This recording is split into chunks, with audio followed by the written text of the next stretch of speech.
আসসালামু আলাইকুম রহমতুল্লাহি ওবারাকাতুহু। অনেক সময় একজন মুসলিমের জীবনে কাজের অগ্রাধিকার নির্ধারণের ক্ষেত্রে সঠিকভাবে বোঝার অভাব দেখা দেয়। যেমন নামাজ জরুরি, আবার জীবনকে সুন্দর করে এমন অনেক কাজ যেগুলো নামাজের কাছেও যায় না। আমরা অনেক আমল করি, ছোট ছোট ঘুমানোর দোয়া, খাওয়ার দোয়া, বাথরুমে যাওয়ার দোয়া, ঘরে প্রবেশের দোয়া, এগুলো খুব গুরুত্ব দিয়ে করি। আবার কোনো সুন্নত গুলো আমাদের ঠিক মতো হচ্ছে কিনা, শুক্রবারের আমলগুলো আমরা ঠিক মতো করছি কিনা, এগুলো খুব খেয়াল করি। কিন্তু এর পাশাপাশি আমরা অনেক বড় বড় পাপ কাজ গুনাহগুলো করে ফেলি। যেমন এগুলো নিয়ে ভাবিও না করে ফেলার পর। যেমন হিংসা।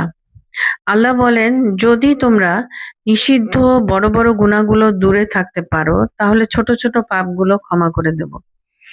হিংসা কিন্তু বড় বড় খারাপ কাজগুলো করায়।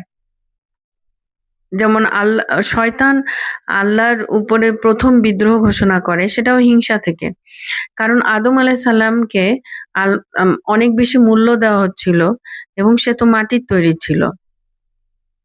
আবার পৃথিবীর শুরুতে যে হত্যাকাণ্ড সংঘটিত হয়েছিল সেটাও হিংসা থেকে। কাবিল তার ভাই হাবিলের প্রতি হিংসার জন্য সে কিন্তু তাকে হত্যা করে।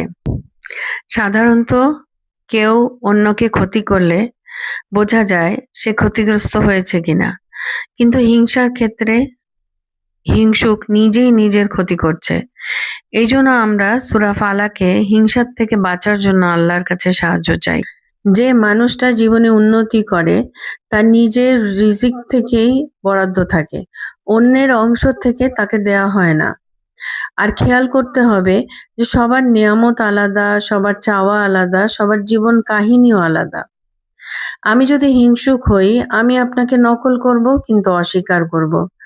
আমি আপনার পিছনে নেগেটিভ কথা বলবো, আমি আপনাকে প্রতিযোগিতায় নামাবো, আলটিমেটলি ক্ষতি আমারই হচ্ছে। আর সবচেয়ে মজার বিষয় হচ্ছে আমি আপনাকে হিংসা করছি মানে আপনি উপরে উঠে যাচ্ছেন।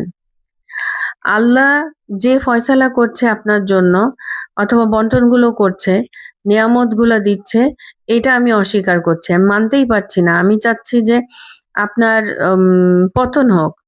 কিন্তু এই যে আমি আল্লাহর বন্টনগুলোকে অস্বীকার করছি, এর মানেই হলো আমি কুফরি করছি। অস্বীকার করা মানে হলো কুফরি করা। আর কুফরির দানা থেকেই তৈরি হয় হিংসা। আমাদের প্রিয় নবী হযরত মুহাম্মদ সাল্লাল্লাহু আলাইহি সাল্লাম বলেছেন, তোমরা খুবই সচেতন থাকবা হিংসার ব্যাপারে। হিংসা তোমার সমস্ত ভালো কাজকে ওইভাবে নিঃশেষ করে দেয় যেভাবে আগুন শুকনা কাঠ বা ঘাসকে নিঃশেষ করে দেয়। সুতরাং এই পাপ থেকে দূরে থাকার জন্য আমরা কারোর সাথে তুলনা করব না, কে কত বেশি পেয়ে যাচ্ছে সেটা নিয়ে চিন্তা করব না।